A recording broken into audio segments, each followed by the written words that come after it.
అందరికీ నమస్కారం. అంతర్ముఖయానంలోకి స్వాగతం. వ్యాపకం. ఈ విషయం షణ్ముఖానంద్ గారు రచించిన అంతర్ముఖయానం అనే పుస్తకంలో నుంచి చదవబడుతున్నది. వ్యాపకం. మనస్సు తన తృప్తి కోసం ఏదో ఒక వ్యాపకం, సంగీతం వినడం, పూజలు చేయడం, సేవ చేయడం, ఆట పాట, పాలిటిక్స్ మొదలగునవి పెట్టుకొని దానిని కొనసాగిస్తూ తృప్తి చెందుతుంది.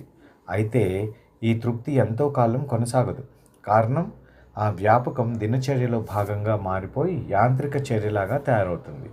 ఎప్పుడైతే యాంత్రికంగా మారిందో అది ఇక ఏమాత్రం ఇంద్రియాలకు కానీ మనసుకు కానీ ఉత్తేజాన్ని ఇవ్వలేదు. పైపెచ్చు విసుగు తెప్పిస్తుంది. తృప్తి కాదు కదా, అసంతృప్తి కారణమవుతుంది. అప్పుడు మరలా మరొక వ్యాపకం కోసం మనస్సు తన వేట మొదలుపెడుతుంది. పొందిన అనుభూతిని శాశ్వతం చేసుకుందామని ఆ అనుభూతి యొక్క రుచిని తన జ్ఞాపకాల్లో దాస్తుంది. అప్పుడు మనస్సుకు జ్ఞాపకాలే ప్రధానం కానీ అనుభూతి కాదు. తృప్తిని పొందలేదు.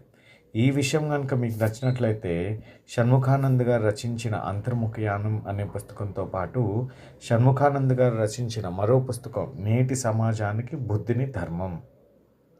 ఈ రెండు పుస్తకాలు కావాల్సిన వాళ్ళు 9848368290 ఈ నెంబర్కి పుస్తకానికి 240 చొప్పున ఫోన్పే కానీ జీపే కానీ చేసి వాళ్ళ అడ్రస్ కనుక అదే నెంబర్కి వాట్సాప్లో పెడితే నేను మీకు వెంటనే బుక్ పోస్ట్ చేసేయగలను.